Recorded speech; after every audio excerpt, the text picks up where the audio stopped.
Welcome to Cascade's first session on e-bikes on STP. We're super excited to be hosting this. It's the very first ever, so we're in a new era, which we can't wait to share more information with you all. And one thing before we get started and before I introduced our two host panelists here today, I wanted to share that Cascade offers e-bike maintenance classes that are really great. And we actually have one open that still has a bunch of openings this week on Thursday. It's the, I believe the e-bike system maintenance class. So if you go to cascade.org/e-bike classes, that is where you'll find out more information about how to sign up for that. And Wendy dropped that in the chat for you all. Okay, so Anita and Bruce, would the two of you like to introduce yourselves and share a little bit about your experience with both STP and with e-bikes? And let's go ahead, just because he's on my left here, let's start with Bruce. Yeah, hi everyone. I'm Bruce Sanchez, longtime Seattle resident and decades-long Cascade member. So a very dedicated member, love the club. So I've ridden STP. I was trying to count, but it's definitely more than, I don't know, 10 times at this point. You kind of lose track over the years. It's absolutely one of my favorite events during the year. There's such a tremendous sense of energy and camaraderie, and I love doing it in 2 days. You hang out in Centralia on Saturday night, watch the Tour de France, sleep in your tent, eat some pizza, drink some beer. I mean, what could be better, right? So, so I really actually look forward every year to STP. So I've ridden it a lot of times. I bought an e-bike almost 3 years ago now. I'm 64 years old. And I just kind of got to the point where I was not able to keep up with, people younger than me, who am stronger than me, and I didn't want to lose that edge. And so I tell people it's like a golf handicap, right? You have, if you're better than me, a better golfer, and you give me 4 strokes, we can play golf together. E-bike is the exact same thing, right? It's just that little extra help. And if you're riding class 1 or class 3, you have to pedal, you have to put energy into the bike. And so I think this notion of like, you're just hanging on for the ride is completely misplaced. So the other thing I do, I'm the, in addition to working full time, I'm the specialized turbo brand ambassador for the Pacific Northwest. So I have the privilege and pleasure of representing the brand for all of its e-bike line up in the Pacific Northwest as well. So there you go. Nice. Anita, Anita, over to you. Hi, I'm Anita Elder. Bruce, we're the same age. Oh, good. Yeah. Good. So I've only been riding for 3 years. I rode as a kid, of course, but I had a lot of health issues, mainly really bad knees that kept me from being real active in my 40s and 50s. I've had my knees replaced as of 2017. And, I did hiking, but then COVID happened and the trails got too crowded. So I thought, well, let me check out e-bikes because, I know I'm not going to ride a regular bike around Seattle with the hills.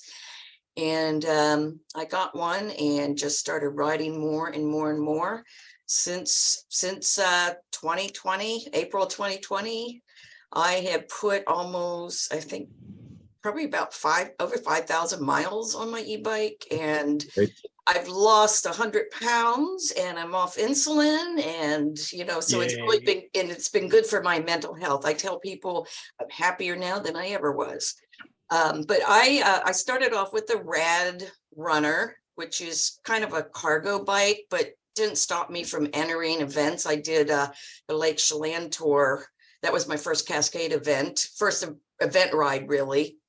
I also did the Tulip Pedal right around the same time. So those were really my first 2 event rides. Did it on the Runner. And then January of 2022, I guess. Yeah, I got the Rad Mission and got rid of the Runner. And I like the Mission because it handles more like a regular bike. Mm-hmm. The downside is it's a single gear.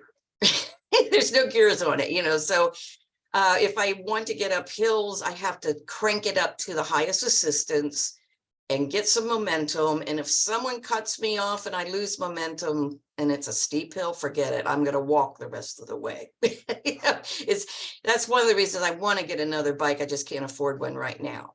But I make do. I do climb hills when I can with it. I usually ride in the lowest setting, and I have 3 batteries. So I know I can do STP with 3 batteries because I rode 90 miles at toward Palm Springs in February and only needed 2 batteries. So I'm looking forward to STP. My experience with it, last year I did SAG, and I'll mention that some more during the presentation, you know, my thoughts. But I mainly volunteered for that so I can get an idea of what the route was like to see if it would be possible for me to do it on an e-bike without gears. So that's about it for the moment. Well, thank you, Anita and Bruce, for the introductions. And as you all can tell, you know, both Anita and Bruce have very different bikes, very different experiences on STP. So I hope this provides kind of a wealth of information for you all. Let me know if you all can see this slideshow. Yep. Yes. Yes. There you go. Yeah. So Anita put this together for us, and this, we got a number of questions from you all. The biggest one, of course, being about charging stations, but also some questions about how to pass acoustic bikes safely, what kind of maintenance support Cascade provides on the route, and a few other questions. So we're going to go through this slide that Anita and Bruce can answer questions about, but if you have any other questions, feel free to jump in and drop them in the chat. So Anita, over to you. I think you covered a little bit of that. So I know everybody wants to know what everybody else is riding. I am riding the Rad Mission, which is pictured here. It does not have gears, but you know, it is lightweight, lighter weight than some of the other e-bikes, not the specialized one that I want, but you know, it's not too bad. I like the tires are kind of hybrid. So if I do gravel, I can ride some gravel, and I put a comfortable seat on it. But you know, I do need 3 batteries. So it's kind of a pain. Yeah. Yeah. And I'll be riding a specialized Creo SL, which is essentially a road bike with a motor in it. And it has something called a range extender. So there's basically a certain set of capacity inside the down tube.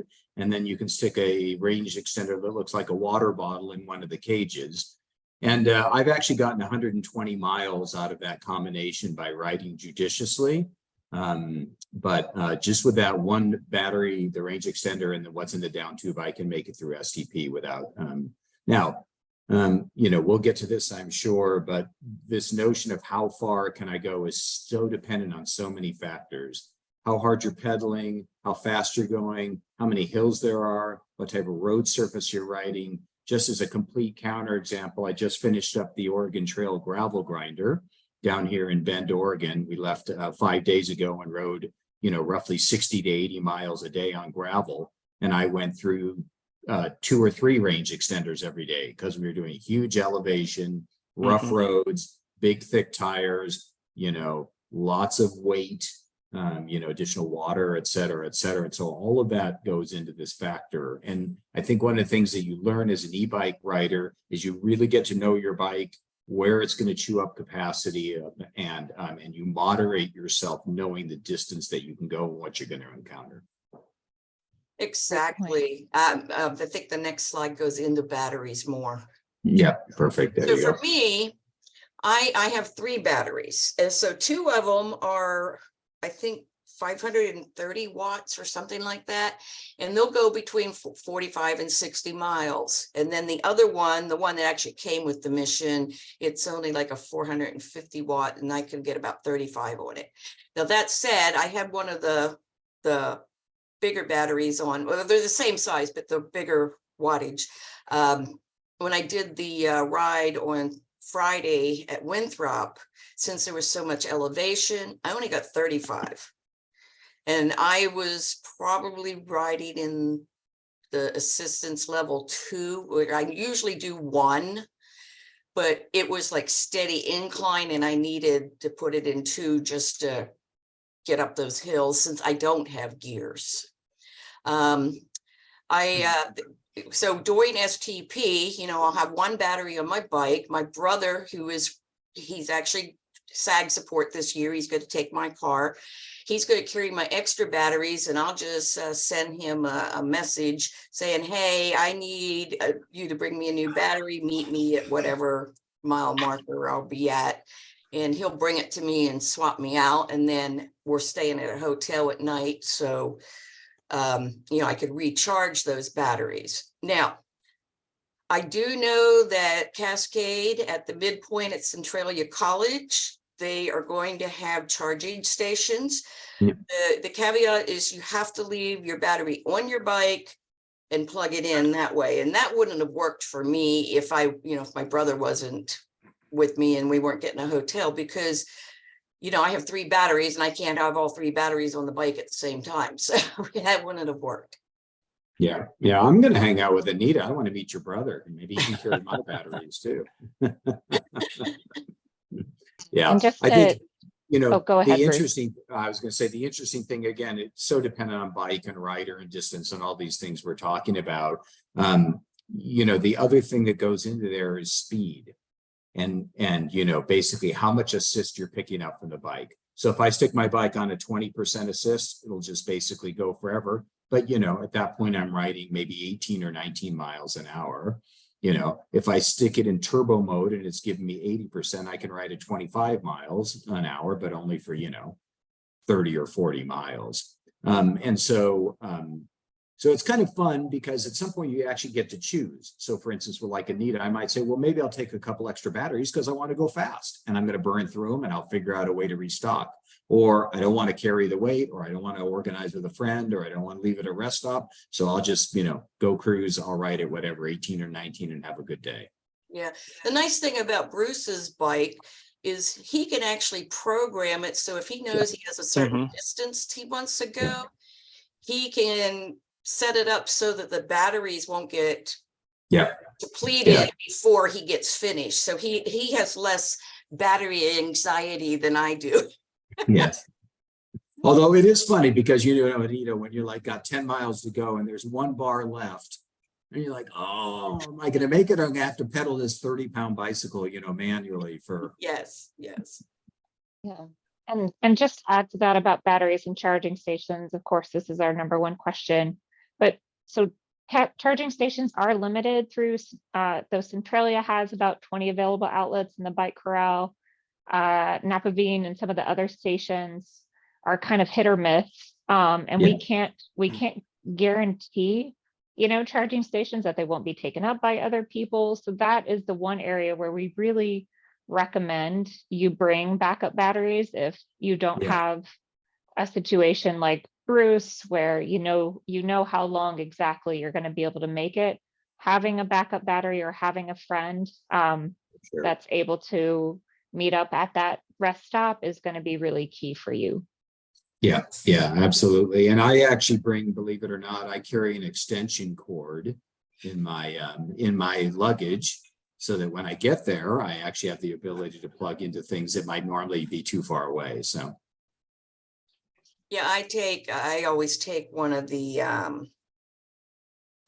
multi-plug things so I can plug in all 3 of my chargers in and my phone and all that stuff. I can do it all from one strip. So there's that. Something else I was going to mention for this, and it'll come to me. I can't remember what it was. Anita, there's a question for you in the chat. What size, did you answer this? What size batteries are you using? Yeah. It's like the two of the batteries are actually used like on the Rad City in the Rad Rover, the older models, not the ones that came out this year. And they're like something like 530 or 570 watts. And the other one is 450 watts. So like I said, 2 of them I can get between 45 and 60 miles, depending on conditions. Wintertime, I don't get as much distance on my batteries as I do in the summer, because you know the cold kind of depletes batteries. If you ever taken pictures on it with a camera, a digital camera, you know in the wintertime that battery doesn't last as long. So Thank you both. All right, let's move on, just because we know folks have lunches and stuff they probably Right, have to get to. E-bike class, that was another question. Can you talk about the different kinds of classes of bikes that you're riding? I can talk about the state law and what that allows a little, unless Bruce or Yeah. Anita want to answer that as well. sure. Bruce, you have more in depth, I guess, with Yeah. the classes, but I could speak to the class 2, which is what the red mission is. Yeah. It has 0 to 4 power assist settings, and I usually ride in 1. The higher the setting, the faster the battery is going to be depleted. And I only use the throttle. A lot of people, they get down in class 2s because of the throttle, and they think that, you know, you're just throttling the whole time. Well, there are people that do that, and I wonder why they don't just get a scooter. But I really only use it when I first start. It helps me get my balance right away, and to get through an intersection, if there's traffic and stuff, I'll use it. But otherwise, I don't really throttle. I pedal the entire time, you know. That's great. Good for you. Yeah. So, Yeah, class 1 and class 3 are essentially similar in that they're pedal assist bicycles. You have to pedal for the motor to supplement you. The difference between the two classifications is class 1s top out at 20 miles an hour. So basically the battery and the motor will cut out. You can keep pedaling, but it's not helping you anymore. And then class 3s are at 28 miles an hour. So they're pretty fast. Now, interestingly enough, class 3s are not allowed in Europe. And the class 2s in Europe cut out at about 17 miles an hour. So, or the class 1s, excuse me. So, and then class 2s are what Anita has. Technically, she doesn't have to pedal, as she mentioned. You could use the throttle and just ride it like a scooter, but you know, who does that? and if you did that, you're only going to maybe get 20 Yeah, miles at most. Yeah, exactly. Right. Yeah. So, so I, you know, this is kind of back to my golf handicap analogy, right? You on class 1s and class 3s, you have to pedal. You know, now it is interesting, you know, I'm a kind of one of these watt freaks and, you know, FTP and all this great stuff. It's been interesting seeing my normalized output, my power output on the e-bike versus my old analog bikes. You know, traditionally I'd be putting out about a 150 to 160 normalized FTP or normalized power watts, excuse me, when I rode my analog bike. With my e-bike, I'm down to about 140.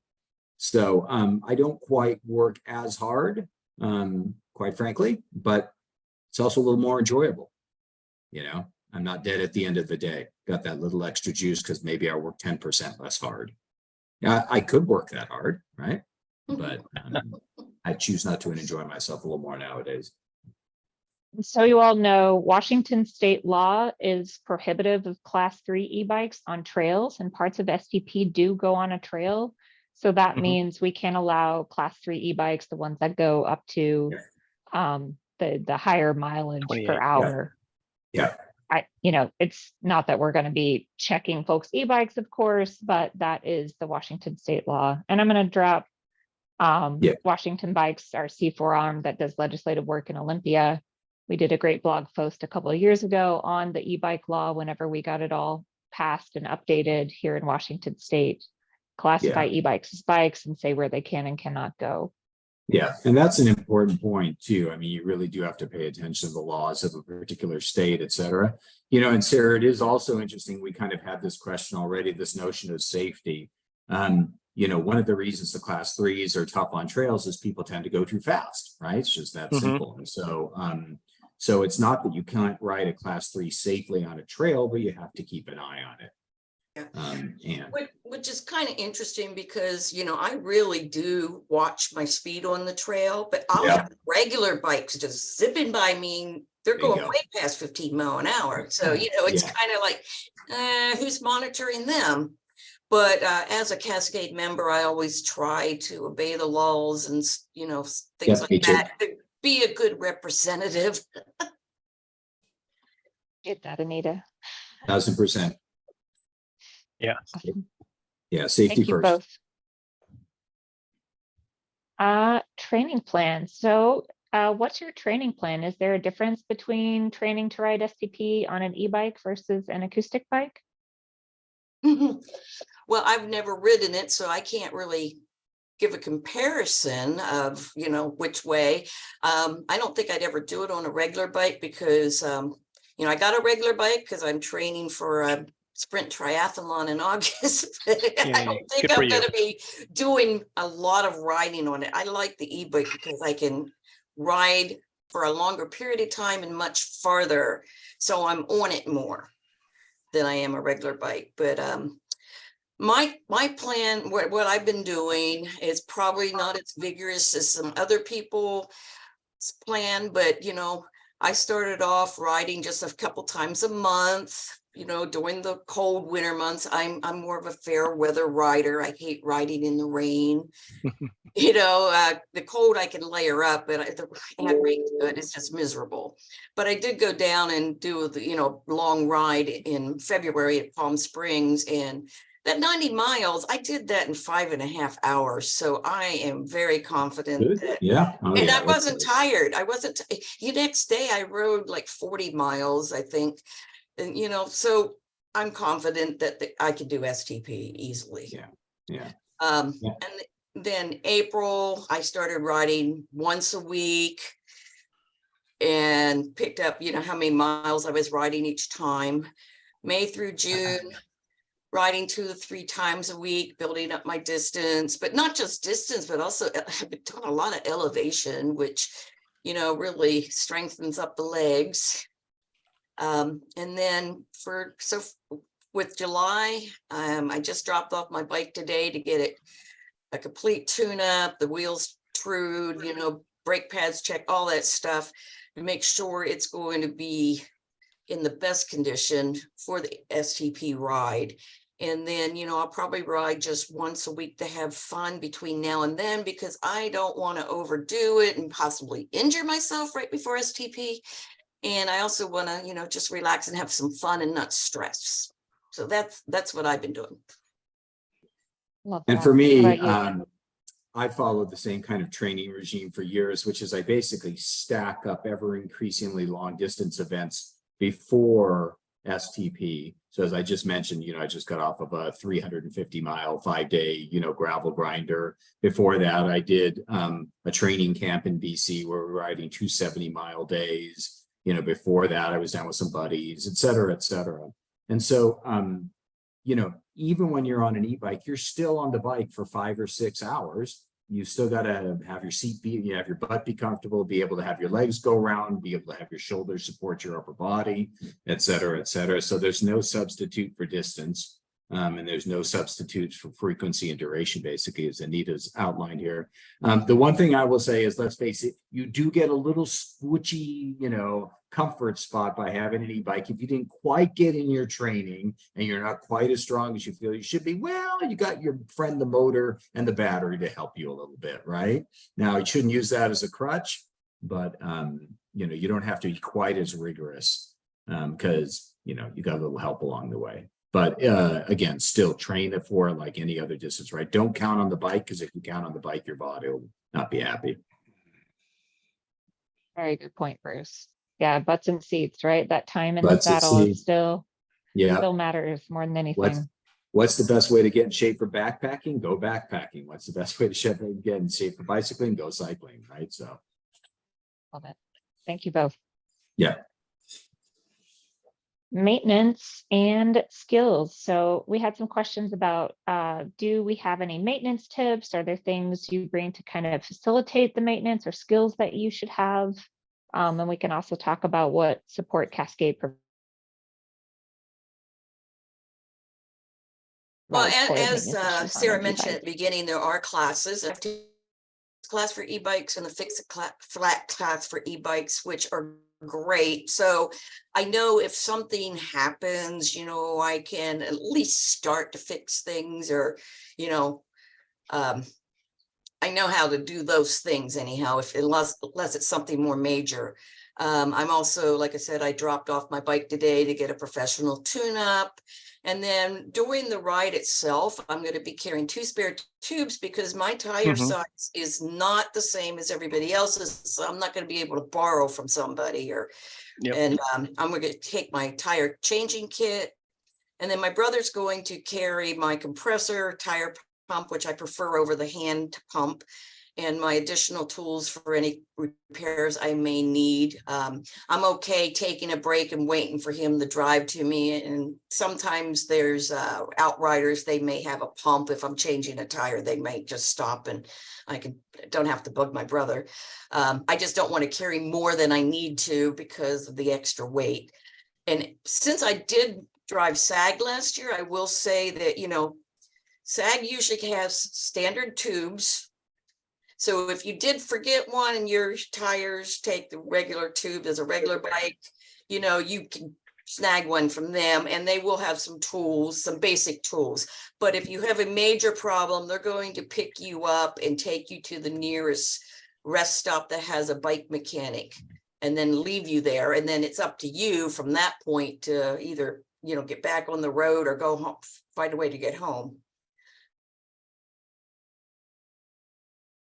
So Yeah, and for me, I have tubeless tires on the bike with sealant in them. So I do carry one of the you can seal up a tubeless tire with. I do carry a spare tube just in case that doesn't work. And I carry CO2 cartridges for inflation. And then one of the small uni tools that, allow you to tighten bolts and do some repair. I used to be a bike mechanic, so I'm fairly familiar with repairing it. Now, I will say, here's a little interesting thing that I see, particularly for me, since I'm, gadget guy, right? I will tell you all of the things that are electrically powered on my bicycle. My Garmin is electrically powered. My Rally pedals that measure watts have batteries in them. My rear tail light has a battery. My front light has a battery, right? Keep going down the list. I think there's one other that I'm probably forgetting. So there's like literally 5 or 6 batteries on my bike, some of which are chargeable, some of which aren't. And so one of the things I do for this long rides is I really pay attention to where am I on battery maintenance. Particularly, let's just take my pedals, just not to be too high maintenance here, but they're very unique size. If they run out in the middle, sure, I can still pedal, right? It's not like they just stop working, but all my signals get lost. So before a big ride, I change out the batteries or at least measure them and make sure they're gone. I charge everything. And then when I'm at STP in Cascade, in Centralia, not only do I have my main battery charger, but I have a little charging station. Oh, my derailleur. That was the other one, right? My SRAM ETAP derailleur won't move unless it has a charge. Yeah. One thing that I forgot that I'll also be bringing, even though my e-bike has like a brake light and a headlight, I always put on the extra little light on the back that flashes because I want to be more visible with cars around. So I'll make sure that's charged up ahead of time too. And also that compressor pump, it's charged by USB. So I got to make sure that is charged up ahead of time. Answer the question of whether Cascade provides support for maintenance issues on an e-bike. We provide support, like Anita mentioned, for those regular bike maintenance issues as long as the standard tubes and tools apply. But the electrical components, those are things that are outriders and mechanics may not be able to support, most likely cannot. So those are the areas where getting it tuned up, getting it looked at beforehand is going to be extra important. Right. And the bike mechanics that are at some of the rest stops, they'll have some parts with them, like and then they could do some things like brake adjustment or help with the chain or something like that, but they're not going to have specific parts to your bike if something just goes bad. Also, God, I just forgot what I was going to say again about another. Here, I'll jump in while you think about it. Sarah, the one other part that I mentioned that I always carry, regardless of whether it's an analog or an e-bike, is a derailleur hanger, a spare derailleur hanger. Basically the click shifters nowadays are all highly dependent on the derailleur hanger being rock solid and straight. If it gets bent even a little bit out of whack, And I've had plenty of times where my bike has fallen over or somebody's knocked it and accidentally bent the derailleur hanger, and the ability to swap that out, and the SAG trucks won't have the specifics for your bike. So always carry a little derailleur hanger. I actually changed one out the other day. There it is. Yep. So, Wow.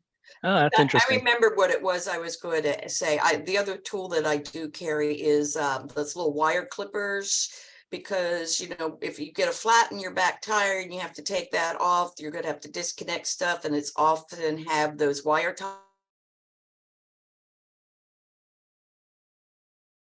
yes, it zip does. ties as Yeah. well to put it back together. Yeah, on you have a hub motor, right? Mhm. That's what makes it that's a huge difference. Yeah. Yeah.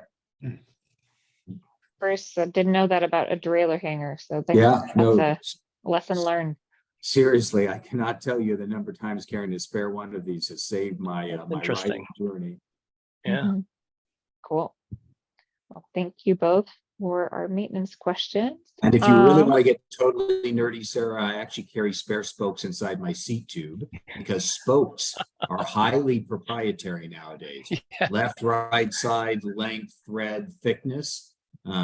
Most sag wagons do not have standard spokes, and if you break one, unless you got a spare, you're going to be out of luck. So Yeah. I actually have a little bundle of spokes shoved into my in my seat post. You need it, pull out the seat post, pull it out. There you go. I'd have never thought of that. Interesting. Cool. Some of this stuff here I already covered, but I'll repeat it. You know, like it says, SAG only carries standard tubes and some parts. So if you don't take a tube with you and they don't have one that fits, they may have a patch kit that might get you by, but don't count on it. A lot of the SAG vehicles, you know, they have some type of hitch rack, usually. Some of the e-bikes can be quite heavy, and if their rack is not rated for the heavier weight, they may not be able to carry you to that spot. So keep that in mind. And again, the bike mechanics at the spots, they may not have parts to fix e-bikes. They can probably, you know, help with, you know, a flat or a chain, but they're not going to have anything electronically to fix. So. Good point, Anita. Yeah, our we've recently partnered with Western Washington Honda dealers, and they provided a Honda Ridgeline that has the truck space that can fit e-bikes. So that is an addition to our SAG vehicle fleet, I would say, this year. But you're right that some of the SAG vehicles will not be able to. Great. Oh, that's not a picture. Yep, that was from this past weekend, the gravel ride. I love it. So there was an additional question that came in after I put this presentation together. It was about, you know, how to pass regular bikes and I guess not make them feel uncomfortable. I do a lot of group rides, and I've done a lot of event rides, and I have never had anybody be negative towards me for riding an e-bike. If I'm passing somebody, it's, you know, I always call out on your left so that they know. I don't just come right up behind them and surprise them. More often than not, they want to draft me just and keep pace. But yeah, I usually don't have any issues riding with regular riders. Yeah, I would assume that you pass, you know, if you're on an e-bike and you pass somebody, you pass them just like usual. You just say on your left and you just pass. Yeah. I think you just said, the only thing I would say is you have to be a little careful of the differential, particularly up hills. Sure. You know, hills is where you really see that stretch between an electrically powered bike and an analog bike. And so I'm even extra careful going up hills just because of that speed differential. Oh yeah, you bet. Yeah, And, and see, and since I have to have momentum for hills, I try to stay way to the left of anybody so I can pass them and don't get cut off. Yeah. Right. Yeah. Very good point. Yeah. But it is funny because Sarah, you'll see such a range of reactions. There's still some, kind of like, oh, an e-bike, right? Right. Oh, Yeah, I make Yeah. a joke out of it, and I say, for $5, I have a bungee cord and I'll pull you up. Yeah. You know. Well, Yeah. my golf handicap analogy is the one that actually I think most people can get their head around. My other thought is no one is preventing anyone from buying an e-bike. We all have choice. So, you can get one if you want. Right. I'm not saying we all have unlimited money, but we can all make choices. But more importantly, I think, when I see the range of people who are now able to participate in events, when I see, just the type of events people are participating in, just tremendous. It's really opened up some avenues for people who might not normally get involved. And I'm seeing more and more e-bikes at events these days. Yeah, me too. We had, I think, out of 300 riders on our on the Oregon Trail gravel grinder, I think we had somewhere, I think, between 6 and 10 e-bike riders. So, wasn't a majority, but there's certainly a good group of us out there. Love that. Last year, I borrowed Cascade's Gazelle to ride Kitsap Color Classic with my spouse. There And you go.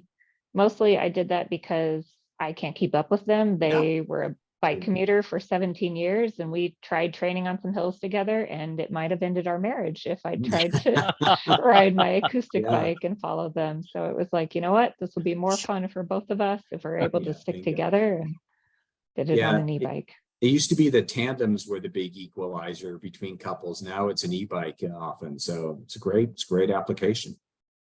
Yeah, excellent. Folks in the crowd, I think we went through the questions from the forums you so gratefully filled out. Are there any additional questions that we haven't covered for you all? Let me stop sharing the screen. I'll bring up one that nobody's asked about, not particular at STP, but to my experience with e-bikes, which is travel. For decades, I shoved my analog bike in my little travel case. I checked it onto an airplane, and I went all over the country and did rides wherever they might have been.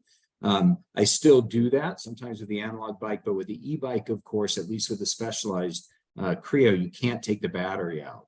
So your ability to check it on an airplane is limited. So what I found is I've got a couple of strategies. One is now I sometimes drive longer than I might normally, just so I can have my bike with me. Two is I use the bike. What is it? Bike. Is it bike box? Bike flights. Bike flights. Yeah, which is tremendous. It's 100 to 150 bikeflights.com. Yeah. They're great. They do tremendous job, very reliable. You got to plan ahead and get your bike in a box and to them, but fairly reasonable prices. Number 3 is I actually will rent an e-bike wherever I'm going. Or number 4 is I'll just fly my standard analog and just ride it and have to work a little harder and not go as fast. Will bike flights ship the batteries with the bike? So Bike Flight sends it via UPS ground, and so UPS ground will take the batteries in the bike. So you can stick that is really good to know, because I do like exploring in other states, but bingo. Sometimes it's a very long drive.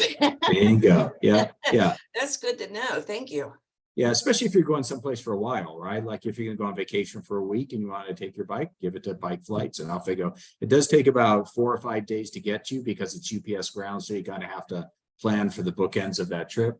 But I haven't found my travel has certainly changed a bit, but I still travel with my bike. Nice. Thank you, Bruce. And Ethan, it looks like we have a question from you. Yeah, thank you, Sarah, and thanks, Bruce and Anita, for all the advice.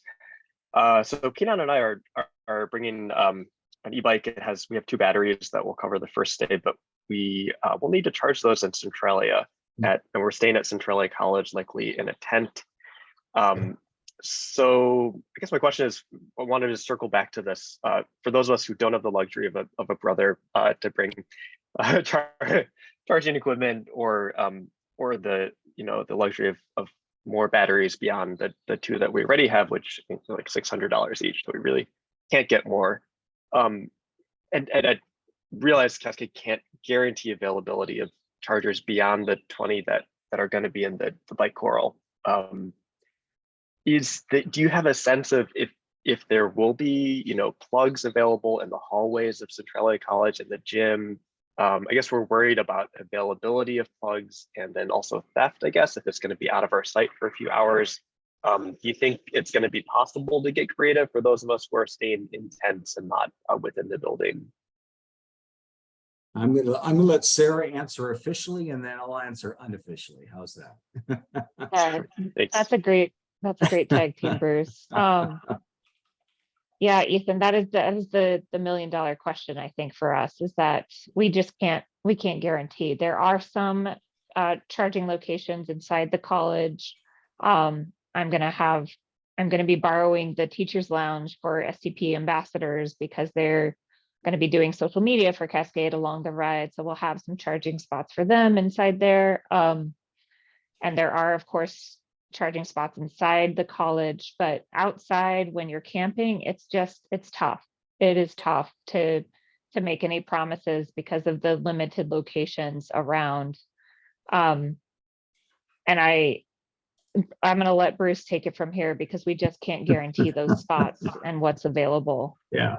I mean, I've done it 2 years on my e-bike, and, you know, there's always, at least from my experience, you can find a spot, right? You may have to leave your bike. You may have to lock it to something and plug it in. And this is, I think, I don't know, Ethan, if you heard me earlier, I always carry a long extension cord. Because maybe, for instance, there's a socket, you know, that's on a building that's 20 feet away. You know, you want to lock your bike to a tree and put it, of course, you got to be careful about tripping hazards and all that type of stuff. But that extension cord gives you just a little extra flexibility and choice. You know, and to the point, there are no guarantees, but so far, I mean, you figure it out. And then, you know, quite frankly, people finish charging their batteries, you can go use their plug, right? And ask them if they're finished, and, you know.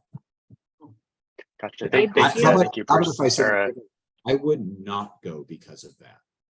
That's a great answer. And Gabe, you said this is your 4th year doing it on an e-bike? Yeah, I mean, this is my 25th STP. So I've seen a lot. The first 5 years was on a mountain bike, and then all the years in between was on a regular road bike on my Cervelo. And then for 2018 and 2018, I did it first on an e-bike. And when we finished, we were like, oh my God, that was really easy. So we did it again in 19. And then I got a Creo, just like Bruce. And I did it last year on a Creo, and it was great, you know, and I'm going to do it again this year. Yeah, I mean, you know, you just make sure you bring your charger with you, and there's no guarantee that no one's going to steal it. We stay at Napa Vine, and at Napa Vine, we each, you know, I belong to Gruppetto Cycling, so each cycling group has their own, like, 2 classrooms. So we charge our bikes in the classrooms, and it's basically, you know, more secure than it is open at Centralia. I see a question from Jason about whether there's historical data on the percentage of folks on e-bikes. It hasn't been very high, I would say, but I think it's, as we even see just from this group, it's going up. It's going up. Yeah, I see a lot more now.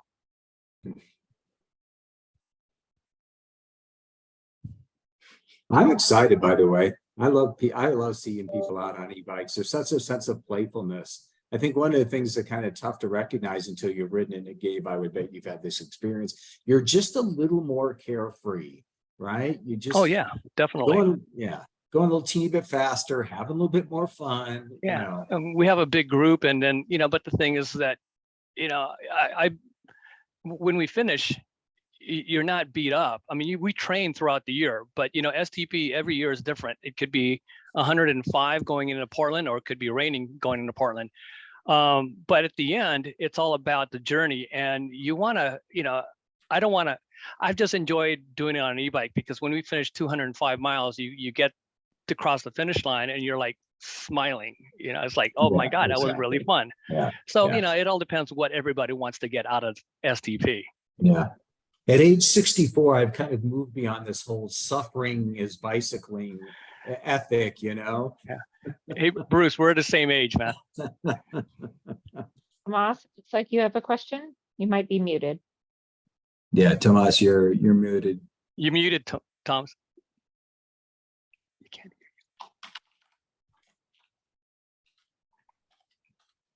hear. I can't hear you. Very emphatic point. I know. I know. We can't. Oh, Can't hear you. you've got it. There you go. Okay. Perfect. Now you go ahead. Is that it? Okay. Yeah, Yeah. that's much better. What is the distance for each rest stop on the way from Seattle to Portland? Is it 20 miles, 25 miles? What's the distance? Yeah, I think so. So the question is that what's the distance between each rest stop? Yeah, Or- because for maintenance on a bike, if you had an issue, I mean, or just to rest, is it like every 20 miles, Yeah. 30 miles, 40? Right. What? It all So depends. Yeah. Yeah, Sorry, we go have- ahead, Tara. Yeah, it's posted in the chat. Mhm. We have 4 official rest stops at the 20, 54, 146, and 176 mile markers. There's 13 unofficial rest stops. Hopefully you've been getting our STP info digest. We have the literal mile markers of every single one listed out in Okay, those emails. And then there's also, of course, some unofficial rest stops where maybe some community group is out selling banana bread or whatever that might be, also along the route. my e-bike only came with one battery and I can't get another. I've tried, so Mm. I'm gonna use 2 bikes. I'm gonna use my regular bike and my e-bike, but the other question I have is are the maps available for the distance ride yet? Because I have a 2022 map. And I understand it's not gonna work for this bike ride. Is that true?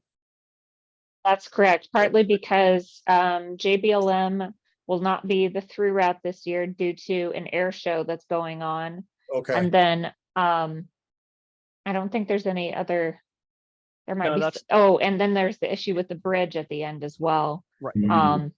They're closing the Lewis and Clark Bridge after 2 p.m. due to maintenance. So that's going to be the last kind of supported scoot across the finish line at 2 p.m. on Sunday.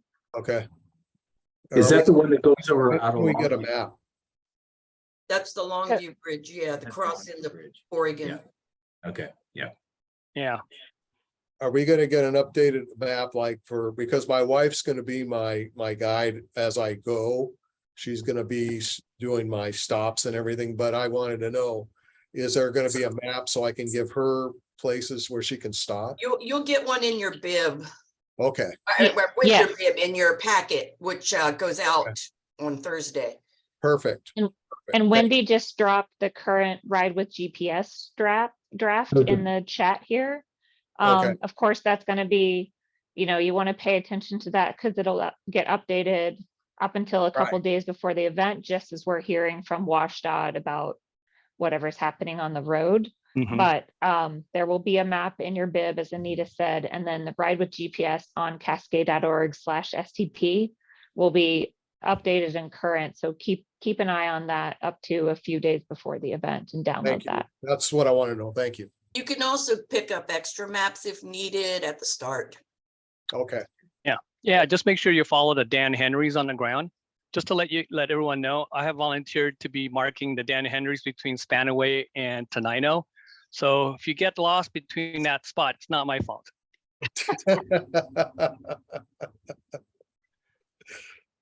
Okay, great stuff. What else? Awesome. Are there any other questions from the crowd? Okay, well, let's all have a great time, be an awesome part of the community, and look out for your STP ambassadors on the ride. They're going to be handing out top banana stickers to the folks who are just making everyone feel welcome and being an awesome part of the Cascade community. So I'm sure all of you will be getting one just for being a great participant.